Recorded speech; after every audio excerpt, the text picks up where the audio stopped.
ഹരേ കൃഷ്ണ. എല്ലാവർക്കും കൗസ്തുഭം വെജ് ഫുഡ്സിലേക്ക് സ്വാഗതം. ഇന്ന് നമ്മൾ ഒരു വാഴക്കൂമ്പ് ചമ്മന്തിയാണ് ഉണ്ടാക്കുന്നത്. എല്ലാവരും തന്നെ വാഴക്കൂമ്പ് ചമ്മന്തി ഉണ്ടാക്കാറുണ്ട്. പക്ഷേ ഇതൊരു വ്യത്യസ്തമായ രീതിയാണ്.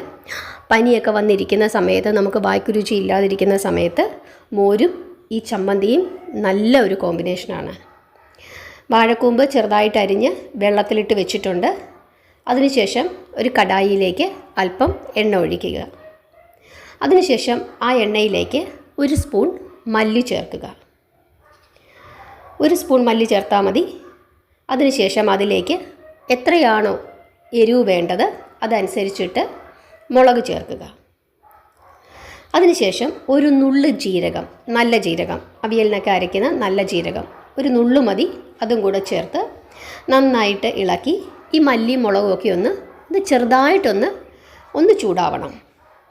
അങ്ങനെ ഒന്ന് ചൂടായി വരുന്ന സമയത്ത് അതിലേക്ക് ഒരു ചെറിയ കഷ്ണം ഇഞ്ചി അതും ചേർക്കുക. ചെറു തീയിൽ വെച്ചിട്ട് വേണം ഇതൊക്കെ ചെയ്യാനായിട്ട്. അങ്ങനെ ഈ മല്ലിയൊക്കെ ഒന്ന് നന്നായിട്ട് മുരിയണം. അങ്ങനെ മുരിഞ്ഞു വരുന്ന ആ സമയത്ത് നമ്മൾ എത്രയാണോ നമുക്ക് വാഴക്കൂമ്പ് വേണ്ടത് ആ വാഴക്കൂമ്പും കൂടെ അതിലേക്ക് ചേർത്ത് നന്നായിട്ട് ഇളക്കി അതൊന്ന് ചെറുതായിട്ട് വേകണം. ഏകദേശം 1 മിനിറ്റ് സമയം നമ്മൾ 1-2 മിനിറ്റ്, നമ്മുടെ വാഴക്കൂമ്പ് ചിലപ്പോൾ നന്നായിട്ട് മൂത്ത വാഴക്കൂമ്പായിരിക്കും, ചിലപ്പോൾ നല്ല ഇളന്ന വാഴക്കൂമ്പായിരിക്കും. എങ്ങനെയാണോ ഈ വാഴക്കൂമ്പിൻ്റെ ഒരു ചെറുതായിട്ടൊന്ന് വേകണം. പക്ഷെ വെള്ളം ഒഴിച്ചോ അടച്ചു വെച്ചോ വേവിക്കണ്ട.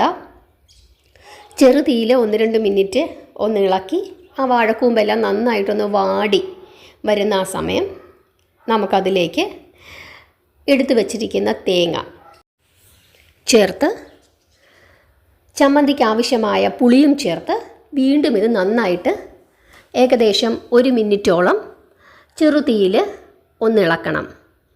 തേങ്ങയുടെ വെള്ളമെല്ലാം ഒന്ന് വറ്റണം.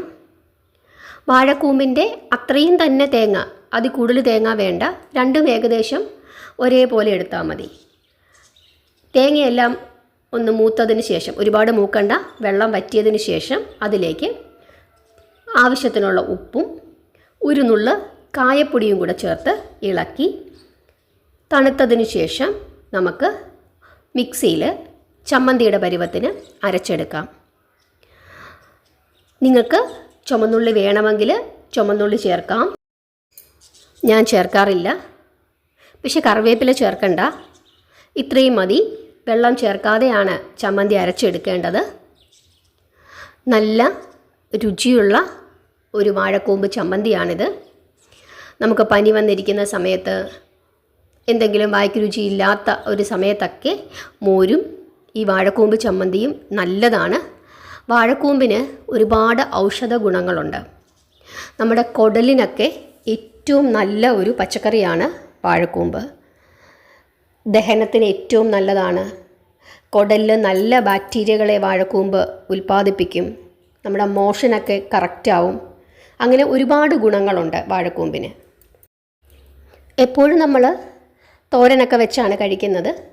പക്ഷേ ഇതേ രീതിയിൽ ആ തോരൻ വെക്കാൻ കുറച്ച് വാഴക്കൂമ്പെടുത്ത് മാറ്റുന്ന സമയത്ത് ഒരു പിടി വാഴക്കൂമ്പെടുത്ത് ഒരു ചമ്മന്തിയും കൂടെ ഉണ്ടാക്കി കഴിച്ചാൽ നല്ലതാണ്.